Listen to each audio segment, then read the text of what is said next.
Chapter 6. Lullaby in Frogland. The scene opens on a small, brightly colored, steam-powered ferry making its way down a river. On board are a lot of bipedal frogs, all dressed in Edwardian-style clothing. There's a frog band on a stage, in marching band attire, playing McLaughlin Brothers' jug band. Greg is dancing with his pet frog. Wirt and Beatrice are standing at the side of the boat, staring off into the distance. Ah, what a nice way to spend our last day. Going to Adelaide's house. Our journey is finally over. Pretty soon I'll be back home. I won't have to worry about that woodsman or that beast or whatever. And you won't have to pull it up with us anymore. But you're pretty happy, huh, Beatrice? Huh? Oh, yeah, sure. You alright? You sound uncharacteristically wistful. What? Sorry, just thinking. Wirt looks at Beatrice, worried, as Greg starts to sing Adelaide Parade again. Wirt, trying to cheer Beatrice up, starts singing with Greg. Boy, finally going home. Beatrice sighs. Hey, what's with Beatrice? I don't know. What's with George Washington being naked? Greg walks over to his pet frog, now lovingly named George Washington. All the other frogs are dressed up nice. He's an outcast, and he's cold. Feel these cold feet. No, he's supposed to be cold, Greg. He's a frog. But he's our frog. Well, he's not my frog. Or, she's not my frog. We don't really know their gender. Come on, George. You're a manly frog. You need some socks. Two frogs in police uniforms blow a whistle and point at Greg, Wirt, and Beatrice. Uh-oh, it looks like we're in trouble. It's 'cause the president is nude. It's probably because you snuck on without paying. Yeah, but that's because Greg threw all our money away. Take him, not me. They start running away from the frog police. Tadpoles! The trio knock over a basket of tadpoles. Your babies! The trio run into a storage room on the ship and make themselves up to look like a frog band member, using Wirt's big cloak and George Washington as a head. Wirt, sometimes you gotta face your problems. Turn yourself in and get kicked off this boat. I don't think today's a good day to get arrested by frogs. Well, The trio get pushed onto stage by other members of the frog band. Okay, everybody, act natural. Drum me, drum me. Greg now has a drum over his head. I said act natural. It is natural. I'm a drum. Wirt, drum me in the face. Okay, shh, don't draw attention to us. Wirt swings his hand back to hit Greg the drum, but knocks over a band member in the process. The knocked over member falls overboard. No bassoon player. Uh-oh. The frog audience is all worked up and ribbiting loudly. Hot dog, those frogs really love the bassoon. Oh no, Beatrice. I'm too young to go to frog jail. Hey, why don't you play the bassoon? Well, that'll get us kicked off this boat for sure. no, Greg's right. You should play it. Go ahead. You'll do fine. You play instruments, right? But the bassoon and the clarinet are way different. I don't have the embouchure for bassoon. I mean, the lower middle ranges have some similarities in terms of... Wirt, you can do it. Seriously, nobody wants to hear me play. I do. I do. Wirt. Yeah. Here we go. Wirt picks up the bassoon and begins to play. As the band kicks back up again, George Washington starts singing. Hey, Beatrice. Thanks for supporting my bassooning. Yeah, you're actually good. The best part is we're still on track to get to Adelaide's. Yep. That's great. You don't seem thrilled. Well, I don't want you to... Never mind. George Washington gets carried away in his performance and rips off the cloak that was hiding Wirt and Beatrice. The audience is surprised, and the frog police blow their whistle. Immediately, one of the audience members shushes the police, encouraging George Washington and Wirt to continue playing. I knew you were special. The ferry arrives at its destination, and the frogs disembark. What are they doing? Looks like they're hibernating in the mud. So, what? Where's Adelaide's house? Is it close? It's. We should probably just go tomorrow, I think. I don't want to bother her too late, you know? What what are we supposed to do? Just sit around in the mud with these frogs? I call that mud over there. Cut to the middle of the night, where Wirt, Beatrice, Greg, and George Washington are all sitting around a small campfire. So then what? Well, then I went to talk to Sara. I mean, like, really talk to her, you know. Put all my cards on the table, you know? Yeah? And and then Jason Funderberker comes out of nowhere and whisks her away. Jason Funderberker. I hate that guy. Plus, Greg was around. He would have embarrassed me even more. Well, Wirt, sounds like you're a real loser back home. Oh, thanks a lot. I mean, compared to how you are here. Here, you're like a hero and stuff, right? Am I? Well, I don't know if I'd say hero, but Do you think I could be a hero too? Huh? George Washington had snuck his way away from the fire to talk to the other frogs. He signed a record contract with the McLaughlin Brothers Jug Band. You done good, Mr. President. You done good. If I was you, I wouldn't even want to go home. yeah, but I can't stay here forever. Why not? Why not? Because I can't just. Maybe it is better to just stay here. Great, then it's agreed. We're not going to Adelaide's. Good night, Wirt. Oh, what? Oh. Good night, Beatrice. In the middle of the night, while the two brothers are sleeping, Beatrice flies off. Wirt wakes up when he hears her wings flapping. Beatrice. Greg, wake up. Huh? Beatrice took off. What? Come on, Greg. I'm coming.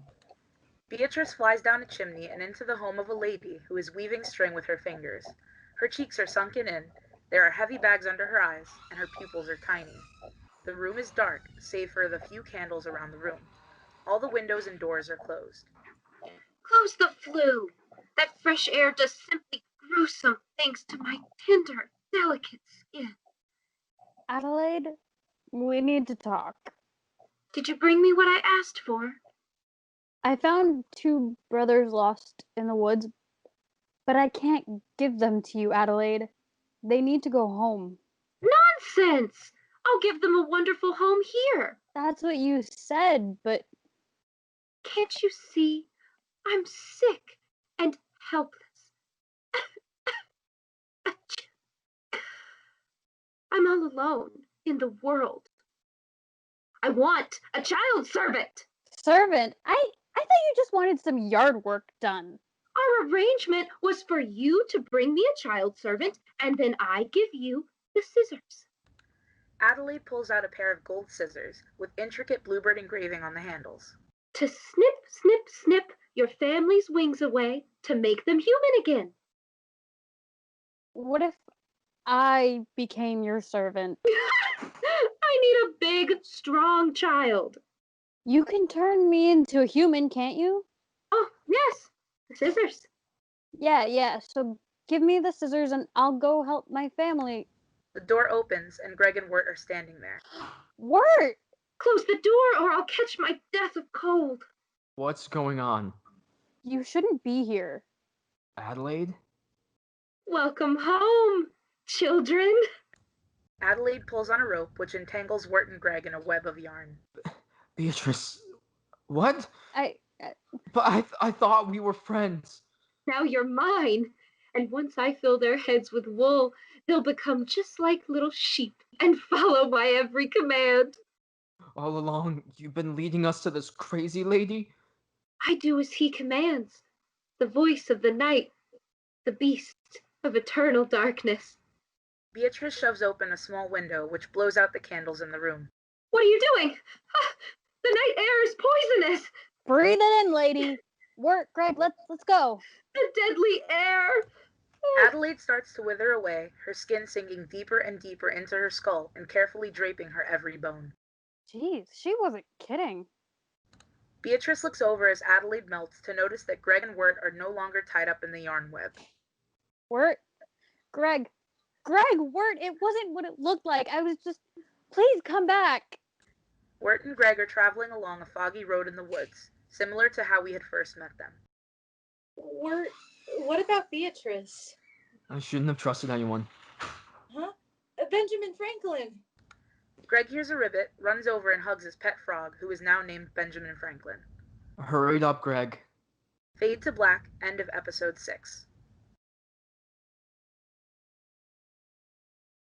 Chapter 7, The Ringing of the Bell. The visuals switch from various rainy scenes. A cherry tree full of ripe cherries. A rushing river with stepping stones going across it. Adelaide's home, now ownerless. Beatrice is rummaging through the drawers of the house. She eventually tires and flies to the window, looking out of it with a sad expression on her face. Wirt and Greg are walking uphill, with Greg struggling a bit. What are we doing? We're walking, Greg. But where? A place to wait out this rain. Oh, but shouldn't we wait for Beatrice? I don't need Beatrice. I'll figure this out on my own. That's good. I'm glad you have a plan. Hey, Wirt. What? So, what's the plan? Because you're not saying any details, so it's hard for me to... Greg, I do have a plan. And if you don't trust me, then you don't have to follow me, okay? If you want to go look for Beatrice, go ahead. You can do anything you want. Anything? That's a lot of power. A heavy thud. A large tree has fallen in front of the boys. Wirt! Oh no, did I knock down that tree with my powers? Sorry, are you okay? Yeah. The tree just came at me out of nowhere. Greg, look. Axe marks. Someone chopped it down. Indeed. Was I. Oh. Ah! The boys start to run away, but the woodsman grabs Wirt by his arm. Listen! Beast knows your presence, ready to claim you as part of his dark forest, but only if you give up. Keep Hartley in both body and spirit. You shall be safe from him.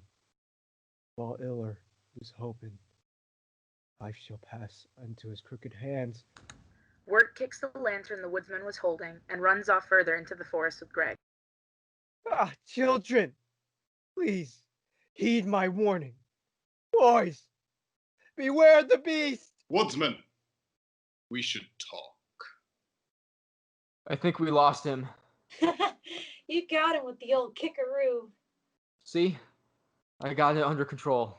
I don't need Beatrice. Now to find some place to wait out this rain. As long as it's not that old broken down house over Whoa. Shh. It's perfect. Come on, Greg. there. Wirt, ain't that just the way? The boys go into the broken down house, which is oddly furnished completely and has a hearth going. Greg is running around the hearth with Benjamin Franklin the frog in his pants. This place isn't so bad, huh? Maybe. Dum-da-dum-da-dum-da-dum. Get that frog out of your pants. He can do what he wants. Hey, what's in these old baskets? Whoa, What? we're rich. What? Look, it's full of black turtles. We're turtle rich. You know, it's kind of funny finding a basket of turtles in an abandoned house, huh? Yeah. Greg, not that kind of funny. Oh. A voice in the distance startles the brothers. Auntie, I finished sorting. A young woman with dark hair emerges from a basement, wearing a colonial-style dress and bonnet. Who are you? We're burglars. No, we're not. We just need to get out of the rain, and we thought this place was abandoned, so... So we came here to burgle your turts. It's not true. Wirt slams his hands over Greg's mouth. I believe you, but please, hide yourself at once. Auntie Whispers is coming soon. What? A large shadow comes across the windows in front of the house, and the locked doorknob jiggles. Hide, quickly. Wirt and Greg shove themselves among the basket of black turtles. The door opens to reveal a large round woman with a large nose and even larger eyes. She's in ragged colonial clothing, with a large bonnet covering her head. She looks a lot like Adelaide, but bigger and less dead. Welcome home, Auntie. Lorna, my sweet child. Has anyone come here today? Nay, Auntie, not a soul. Then no one shall be devoured alive tonight? Nay, I pray not, Mum. Devoured alive? You're a good girl, Lorna, but you deceive me. I speak the truth, Auntie, I swear. Deceive me not, child. I can smell them. I can smell the children in this house. What? Children? I'm like in high school. Yeah, well, you still stink. Shh. You shh. Tell me where you are hiding them, precious one. The ringing of the bell commands you. Auntie Whispers pulls out a gold bell, shaped and engraved to look a lot like Lorna. She rings it, and Lorna's eyes turn white. Look, in the basket. You have entered the house of doom, children. Your doom. Oh, my dear, while all along you meant it to be the turtles that smelled so ripe. That is what I meant. Auntie Whispers swallows a black turtle whole. And you have no evil secrets to keep? Nay, I have none. Then off to bed go I, and you, Lorna, you shall sort the bones of those who have been eaten here before. I've finished already. Then clean this floor until it shines. The ringing of the bell commands you. Auntie Whispers rings the bell again, causing Lorna's eyes to go white. Yes, Auntie Whispers. You know I do this for you, child. Keeping you busy is the only way to keep the evil spirit from driving you to wickedness. Do not worry, Auntie Whispers. The work shall keep me busy. Good night, my dear. And douse that fire. I did not ask you to light it. Auntie Whispers makes her way upstairs, and soon snoring can be heard. Come out, my turtles. She sleeps. Are you sure? Aye. Are you all right? You've been coughing a lot. It's my illness. It's the reason Auntie Whispers is so hard on me. Gosh, that lady is so bad. You know, you should go see a doctor. Auntie does not allow visitors here. She believes outsiders will lead me to become wicked. Yeah, you see? That's super weird. I don't mean to insult your family, but Oh, she's not my real aunt. oh my gosh, see? Hey, where did Dr. Cucumber go? Hey, I'm gonna get you. Greg's pet frog, now named Dr. Cucumber, hopped its way across the living room floor. So you gotta keep sweeping till you're done? Mm-hmm. The work never ends. By the time this task is complete, she'll return and order me to a new task, and so it goes. If I help and we get the work done fast, maybe you can... Escape? With you? Yeah. They both blush hard. Can we escape with you too? Greg. Yes, perhaps this time it could be different. Here. Lorna hands him a rag, and they touch hands and blush again. Lorna coughs. Well, I'll take that side. Something weird is going on. While Wirt and Lorna are cleaning, Dr. Cucumber ran upstairs, and Greg chases after him. You can run and you can hide. Paging Dr. Cucumber, you're needed in the operating room. Well, that looks pretty good. I think we're done. Ah! Why have you come here? You shan't remain alive for long in this house. I'm warning you, children, keep away from my Lorna, or you shall be hastily gobbled up. We don't want no trouble, lady. Let's just talk it out. Lorna, come here. Lorna, come here. The ringing of the bell What? Where? Did I put it on my nightstand? Auntie Whispers searches for the bell, but can't find it. Follow me. The three children rush into the basement and shut the door behind them. Come out before it is too late. Unlock this door. She will devour you. What is she talking about? Behind Wirt and Greg, Lorna begins to rise into the air, turning into what looks like a lich. More bones to sort. No. No! I told you boys to stay away from her, but now you've gone and made her wicked again. For some reason, I thought that old lady was the people eater, but it was Lorena all along. Just goes to show you stuff. Now I have a plan that'll... Wirt covers Greg's mouth and jumps through a window with him to the back of the house. Lorna follows behind them. Your plan was better. I'm sorry, my turtles, but I must feed. Greg. Let's try my plan now. The ringing of the bell commands you. Greg picks up Dr. Cucumber and shakes him, and his belly starts to glow. What the?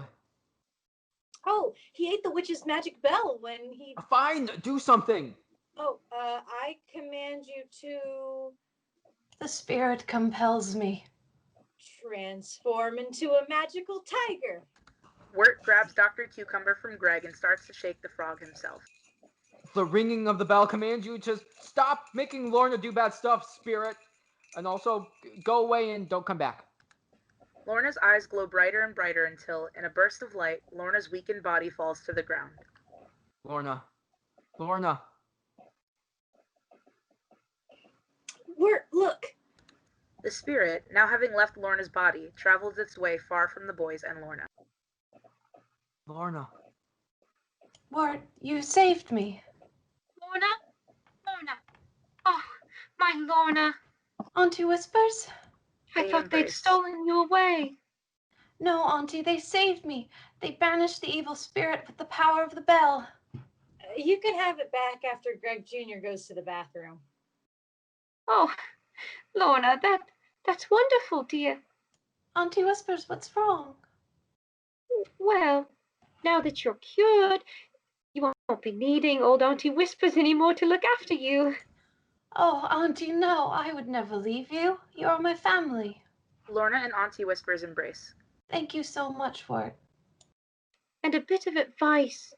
Beware my sister Adelaide, she lives in the pasture. She must not be trusted. Perhaps I'll see you again someday. I hope so. Smell you later. Auntie Whispers and Lorna disappear in the direction of their home, while Wirt and Greg go the opposite way. Wow, Wirt. You saved the day twice today. Yeah, I guess. But so what? We're still not any closer to getting home. I just don't know what I'm gonna do out here anymore. I don't know if we'll ever get back home. Sure we will. What can stop us? You got a plan, remember? I lied. Aw, come on. Let's go, Captain. Lead the way. You can do it. A little too close for comfort, a large shadow with antlers and glowing eyes looks on at the brothers. It is the beast. Yes. All hope will soon be lost. We're lucky the boy had the plot to best you. Your play could have cost us both. Don't you care about keeping the lantern lit? Don't you care about your daughter's soul? Trade the souls of children as if they were tokens. There has to be another way. No. There is only me. There is only my way. There is only the forest. And there is only surrender. Fade to black. End of episode 7.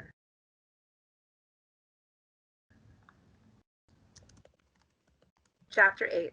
Babes in the Wood.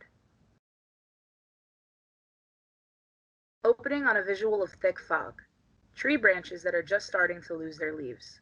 Beatrice flies and lands onto one of them, looking concerned. A lake, with a fish inside a boat, fishing. Greg and Wirt are in a makeshift raft made of an outhouse. Greg Jr. and Greg are paddling using a ukulele and a wooden spoon. Wirt is in the corner of the raft, sulking. Home. Home. Home. Home. Home. Oh, it could be around any corner. In the distance, Greg hears the beast singing. Hey, Captain, do you hear that singing? Oh, not you, Skipper. I'm talking to the captain. Captain Wirt, do you know who's singing? I don't know much of anything anymore. Oh, Well, did you know that dinosaurs have big ears, but everyone forgot because dinosaur ears don't have bones? No, I didn't know that, Greg. Well, that's because it's not true. It's a rock fact. The beast. It must be the beast out there. The obsidian cricket of our inevitable twilight singing our requiem. Yeah. Must be a really fat cricket. The makeshift raft bumps up against land. Look, we've reached land. Feel the dirt. Smell that tree. We must be almost there. Greg, Yes, Wirt? can we please stop pretending we're gonna get home? Huh? Can we admit we're lost for good? This fog is deeper than we can ever understand. We are but wayward leaves scattered to the wind by an indifferent wind. Can we just admit that we're never gonna get back home, Greg? Can we do that? Wirt, you can do anything if you set your mind to it. That's what the old people say. Well, then let's do that. Yes, sir, Captain. Greg, you need to stop acting ridiculous all the time. Huh? Look, do you even know how we got lost in the first place? It was because you were goofing around and getting into trouble like you always do. Really? It was all my fault? Yeah. So, it's not my job to get us home, okay? I'm done. Are you saying I should be the leader? I don't care what you do. But if I'm the leader, what are you going to be? I'll be asleep. Wirt curls up at the foot of a tree. Wow. Well, then I'd better take a nap too. I need to dream up a really good plan of getting us home. Greg picks up a bunch of fallen leaves and uses them to cover Wirt as though it were a blanket. Thanks for trusting me, Wirt. And don't worry, I won't let you down. I'll be a good leader. Good night. Star, oh star up in the sky, guide my dreams with light that shines. Help me know just what to do to get Wirt home, and also me too. And if you don't, I don't care. I'll fold down your underwear. Visual of a starry night sky shining down toward Greg. In this, we enter Greg's dream. Hey. Huh? Wow. A donkey-drawn bed floats Greg into the night sky, taking him to Cloud City. It's full of pastel colors, bright light, and houses made of clouds. A lot of residents that look like Greg are pulled together to welcome him, and they're a conglomerate of the people Wirt and Greg have helped along the way. One resident has a bluebird in their hair, another an apple, for example. Hey, everybody. Welcome to Cloud City. Thank you, thank you. My name is Greg. What's yours? We're the Cloud City Reception Committee, and we're here to welcome thee. Oh, wow, neat. Well, that's enough. So, what brings you to Cloud City? Well, I'm supposed to be a leader, but I don't know how. Why don't you lead our band in a song? Okay. Greg leads the band in the song that starts with "Everything is Fine All the Time." Throughout the song, Greg explores Cloud City. He ends up accidentally opening a gate that said "Do not open." Oh no! The north wind is loose! The north wind is a large gray cloud, huffing and puffing with anger. In reality, Wirt and Greg are in the middle of a thunderstorm. Beatrice flies overhead looking for them. The thunderstorm slowly becomes snow. Wirt, Greg, is anyone out there? Back in Greg's dream, the north wind is wreaking havoc on Cloud City and scaring the residents. Hey, North Wind! The north wind gets angered and starts following Greg in a 1940s-style cartoon chase. Greg ends up putting the north wind into a bottle, representing Greg bottling up his negative emotions. Ha-ha! From the clouds, a beautiful Cloud City resident descends in a bright light. Hello, Gregory. Hello. I'm the Queen of the Clouds. Thank you for saving my city. You're welcome. I shall grant you one wish. What do you wish for most of all? Well, I'm supposed to be the leader, but I don't know how to get home. Do you know? Of course. If you wish, I can certainly send you home. Great. Let's go get Wirt. I'm sorry, Greg, but Wirt cannot go with you. He is too lost. The Cloud City resident opens a small portal cloud to show Wirt getting entangled in vines growing from the ground. But anything is possible if you set your mind to it, right? See how the Edelwood grows around him? The beast has claimed him already. Oh, I should have been there leading better. I was goofing off again, like always. And now you're stuck here. Isn't there anything I can do? I'm sorry, Gregory. Wirt's fate lies solely in the beast's hands now. Then I know what to wish for. Greg whispers into the Cloud City resident's ear. Are you sure? Greg nods in response. Then it shall be done. Back in reality, Wirt is entangled in the Edelwood vines. Hey, Wirt. I'm trying to sleep. Okay, you sleep. I'm sorry I got us lost, Wirt. Will you take care of Ronald for me? Okay, I have to go now. Goodbye, Wirt. Yes, come, Gregory. There is much to be done. And then you'll show us the way home, right? Of course. We made a promise, didn't we? Greg? Wirt wakes up completely, worried. Greg, where did you go? Oh, no, Greg! Wirt frees himself from the Edelwood vines and hears the beast's distant singing. He starts trying to run in the direction of the singing. Greg, what did I do? Greg! Wirt runs but slips on the snow and hits his head on the ground, hard. He struggles to get up, but hears Greg's voice in the distance. Greg. Wirt takes off running again, but this time ran over a frozen lake. The lake's ice cracks beneath him, and he falls into the frozen water. He's struggling, but can't find his way out. Suddenly, a net scoops him up. Oh, is he alive? Wirt! Greg. Wirt is fading in and out of consciousness. He's hearing Beatrice's voice and Greg's voice as he fades. Wirt, are you okay? Wirt! Greg, Where's Greg, Wirt? Beatrice? Wirt! Wirt passes out in the boat with Beatrice and the fishing fish. Fade to black, end of episode 8.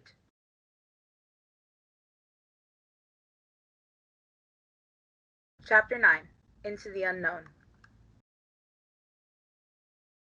We open in a flashback. Wirt dressed nicely on his bed back home. His pillow has battle space plastered across it, and his clarinet sits next to him. He seems distressed. Wirt begins to pace, showing more of his room. A large desk with a model train set and a tape recorder. Clothes strewn across his carpet. Books scattered around the room. A single lamp lights the entire room. Wirt ejects the tape recorder to show that there was a cassette inside, labeled For Sara. Wirt takes it, ruins the ribbon, and throws it across the room. He then decides to fix it. Wirt trims off the fluffy parts of a pointy Santa hat and takes a cloak from his attic. Yes! We discover that it's Halloween. Wirt was getting dressed up in a costume as a gnome. He stands at the entrance to his house. Into the unknown. A high school football game. Greg is trick-or-treating nearby and distracts Wirt from looking at the mascot dance. Goodbye. Thank you, old lady Daniels. Hey, Wirt, what you doing? Nothing. I was helping old lady Daniels take some leaves in exchange for candy. Greg, it's Halloween. Candy's free. Old lady Daniels says nothing is free in this world. Oh, hey, and look, I also got this rock. Hey, Wirt, want to learn some rock facts? So, you want to go look for frogs with me like you said you would a while ago and haven't done yet? No, I'm busy. Is that bee named Sara? No. Your tape says for Sara. You gonna give it to Sara the bee? I want to, but I can't. Can I see it? Yeah, it's just a tape. Yeah. Okay. I'll give it to her for you. Greg runs off towards Sara. Greg, wait, no! Greg runs up to a group of Sara's friends. Oh, look at you. What are you supposed to be? It's an elephant costume. Pew, pew. See my trunk? Greg points at the upside-down tea kettle on his head. Yeah, that's so cute. What are you, Wirt? Some kind of gnome? Well, I don't really... I'm just... Hey, what's this? That's Wirt's tape for Sara. Ooh, Wirt loves Sara. You want us to give it to her for you? What? It's for a different Sara, not the one you're thinking about. Yeah, Wirt's talking about mascot Sara, the one that he's been looking at all night. What? No. Ooh, Wirt's got a crush on Sara. Well, you better act fast, because we heard Jason Funderberker is going to ask her out at the Halloween party tonight. Hey, Jason Funderberker? You okay, Wirt? Yeah, everything's Jason Funderberker. What? Jason I gotta go. Bye. Wirt and Greg are walking down a sidewalk away from the school. Is the dove never to mate the sea for want of the odious mountain? Hey, so frog hunt? Huh? I keep hearing riveting around town, and I think it's the last frog of the season. No, I just want to wallow in misery. Sara and Jason Funderberker. That guy's got his act together. Guy's a total package. I can't compete. You're a total package too, Wirt. I bet she'll really like your tape. We gotta get the tape back. I can't let her hear that tape. Why not? That tape has got poetry and clarinet on it, Greg. Poetry and clarinet! Sara and Jason Funderberker are going to start dating, and then they'll hear that tape, and then they'll just sit and listen to it and laugh and laugh and laugh and laugh. Why don't you ask Sara out first? I mean, that way... No. Why did you have to take that tape? My life is crumbling all around me. Okay. I think we should put our frog hunt on hold and go get the tape back. Wirt and Greg run back to the school's football field, but they're too late. Guys, where's the tape? We put it in Sara's jacket for you. Oh! You better hurry. She's changing in the track shack. Wirt pushes past the group of friends to find Sara's jacket. He goes to rummage through the pockets when he's stopped by a football player. Wirt freaks out and hides before he could get the tape. Sara, a girl in a clown costume, comes out to grab her jacket and her bike. Wirt and Greg watch her ride off from behind the track shack. No, wait! A Halloween party. A police car stationed in front of the house. Sara rides by with Wirt and Greg close behind. There she goes. Let's get her.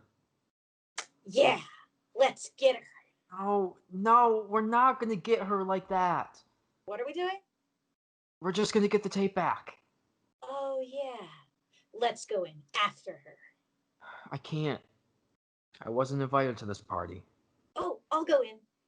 You weren't invited either. Oh. Greg walks right into the party anyway. Nobody stops him.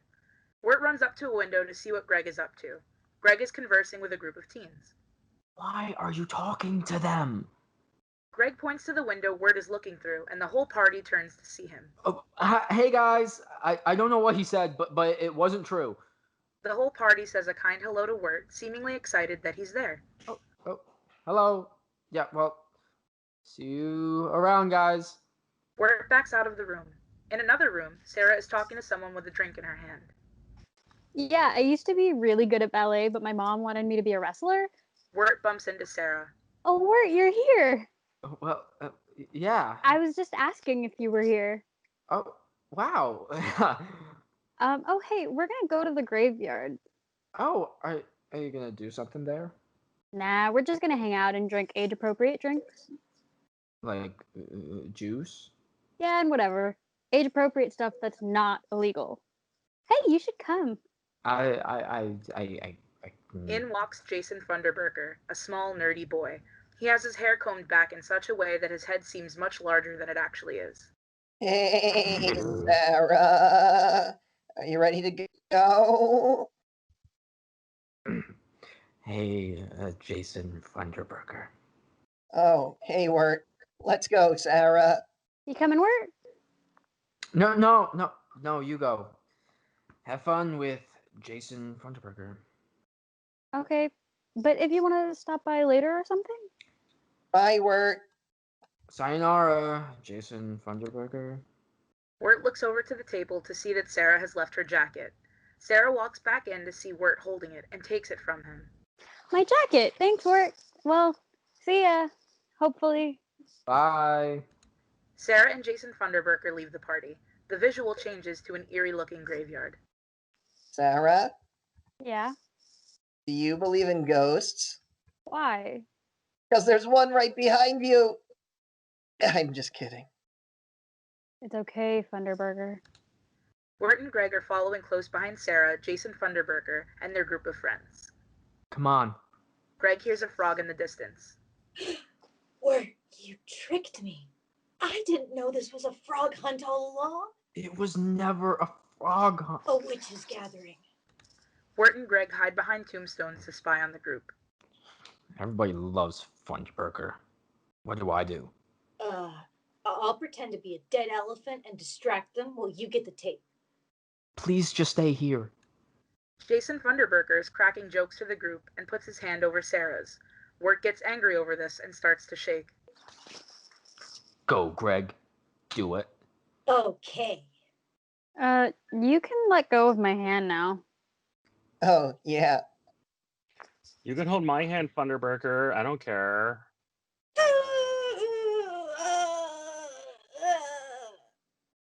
Hey, isn't that Wirt's little brother? No, I'm the headless elephant. Woo! Is Wirt here too? Oh yeah, over there. Wirt, startled, hides even further behind the tombstones. Eerily enough, the tombstone reads Quincy Endicott. Oh, hey guys. Greg, there you are. I totally wasn't spying on anybody. I was just looking for Greg. A police car rolls up, and over the loudspeaker, the cop tells the group everyone is under arrest. The group scatters. Wirt, run, run, run, run, run, run. Where do we go? That way. The brothers get to a really high wall that surrounds the graveyard. Greg, why did you say it this way? Oh, I thought I heard a frog. The cop car catches up, cornering them. Wirt, thinking quickly, grabs Greg and starts climbing a nearby tree. From the top of the tree, Greg can see Sara and Jason Funderberker hiding behind a mausoleum. Sara pulls the cassette out of her jacket and looks confused. It has my name on it. Let's go listen to it. No, that's it. That's the end. Wirt and Greg drop down on the other side of the cemetery perimeter wall, landing in some grass. Once again, you ruined my life. Who, me? You and your stupid dad. You're always prodding me, trying to get me to join marching band. Oh yeah, if you join marching band, you can hang out with Sara more. That ship has sailed, Greg. Thanks to you messing that up too. Hold that thought, Wirt. What are you doing now? Greg walks over to a bush and pulls out a frog. Haha, we found our lucky frog. We gotta name him for good luck. I don't want to have anything to do with you or that frog. Okay, I'll try to think of a name myself. I'm leaving. Huh? The boys, thinking they were on a normal patch of grass, actually landed on train tracks. A large black train was heading directly toward them. Wirt pushes Greg out of the way, and they both tumble down the hill, barely missing getting hit by the train. They fall all the way down the steep hill, hitting their heads a bunch of times, and land in the lake at the bottom. End flashback. Wirt wakes up surrounded by bluebirds inside of a large tree. Oh, you're awake. Here, eat some dirt. Beatrice? You know my daughter? Where is she? I don't know. Somebody left you and that frog on the doorstep. Beatrice. Have you seen my brother? Oh, I'm sorry. I gotta go. You're in no shape to head into that snowstorm, young man. Here, eat more dirt. Thanks. Come on, guy. Let's go find Greg. At least wait until the storm dies down a bit. You'll be no good to your brother dead. I was never any good to him alive either. Thank you. Thank you so much. Wirt leaves the tree with Greg's frog. If you see Beatrice again, give her a hug for us. Yeah. Wirt walks off with the frog into the snowstorm. Fade to black. End of episode 9.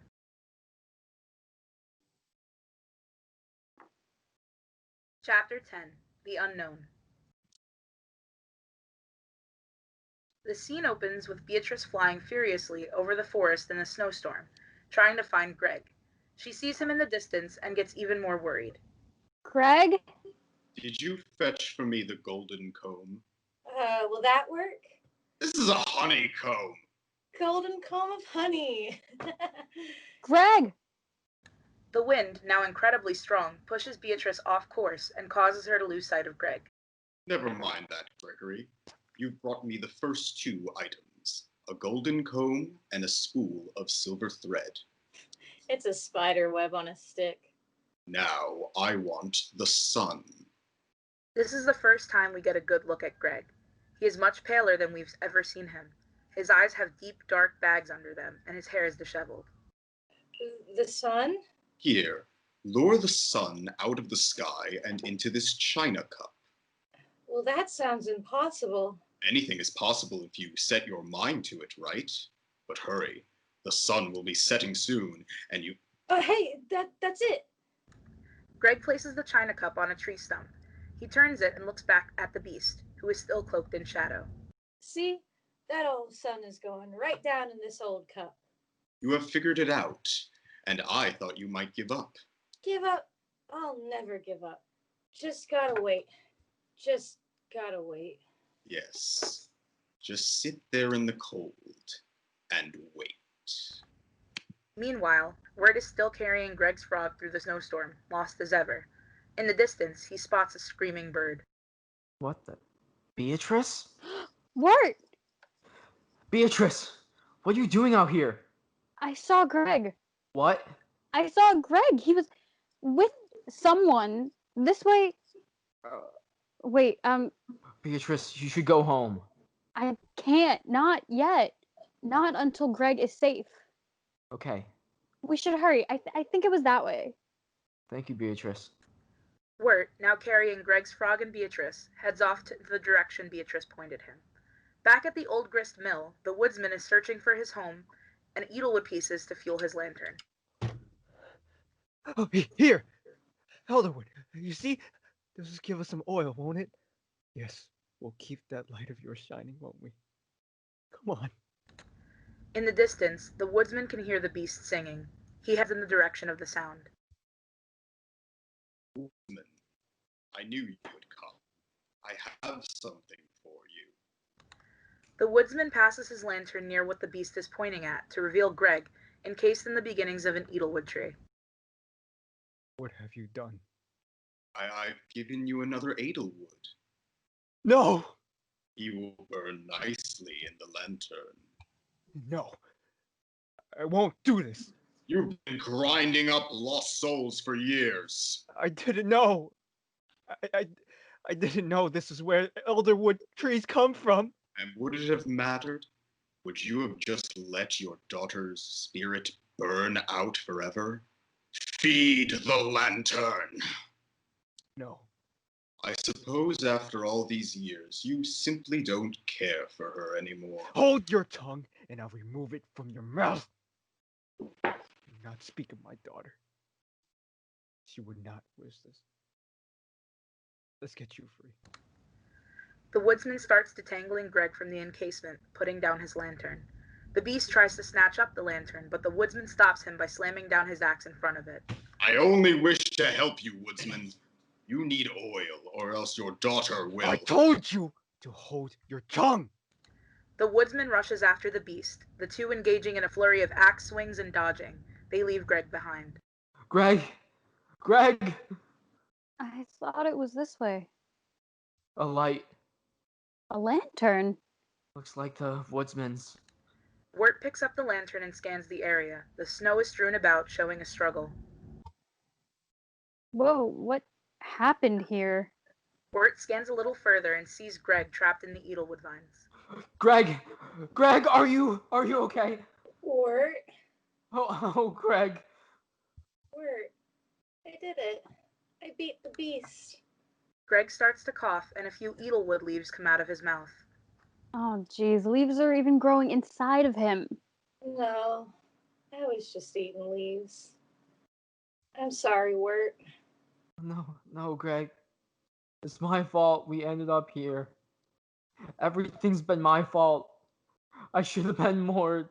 No, I mean my rock facts rock. What? What?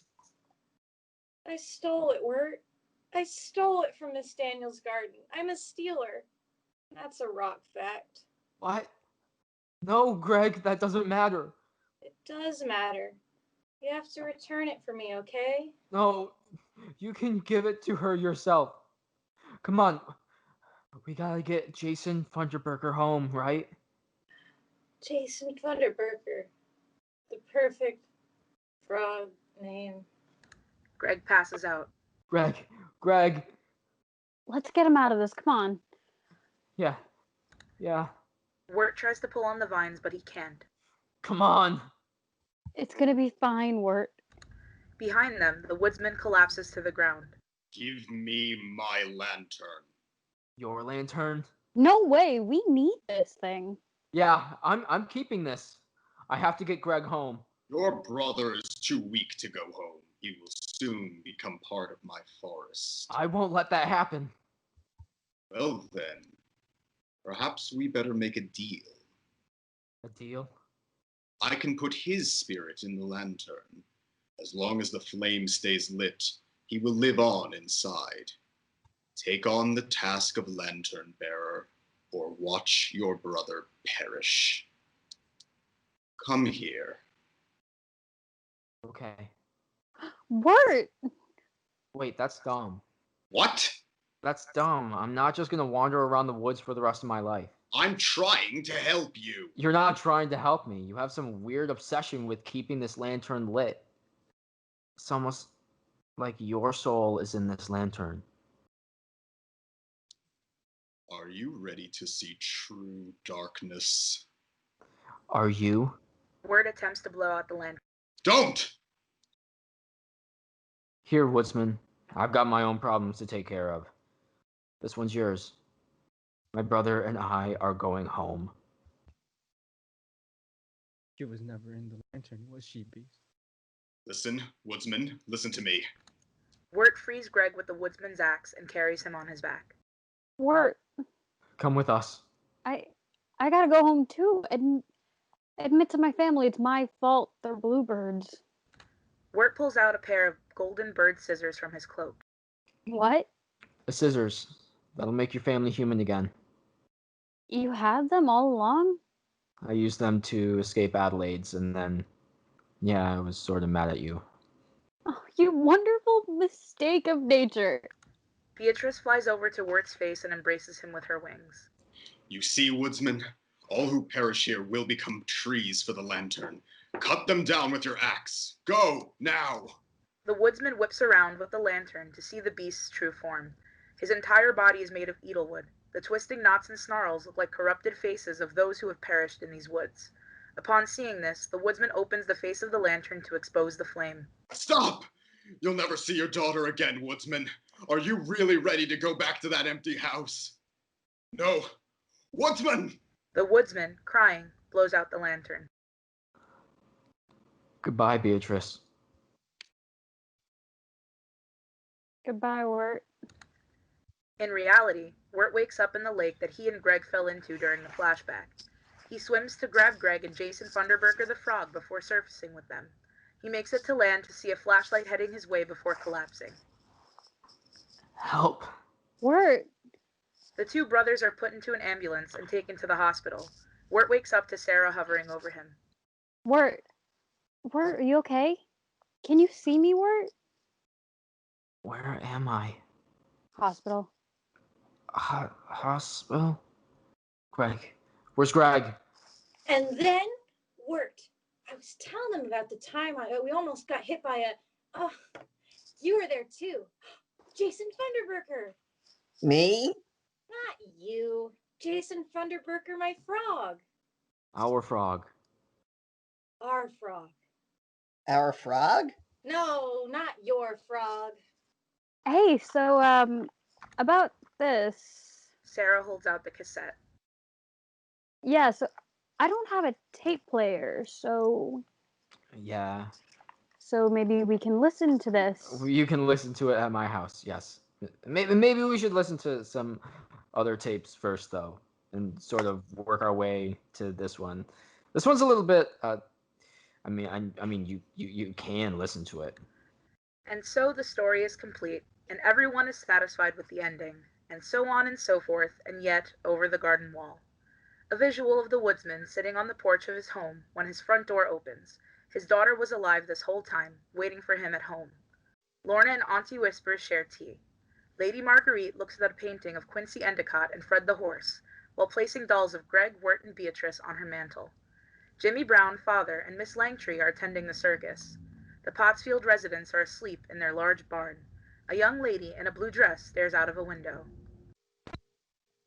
Honey, eat your dirt. Mom, stop calling it dirt. What are you gonna do about it?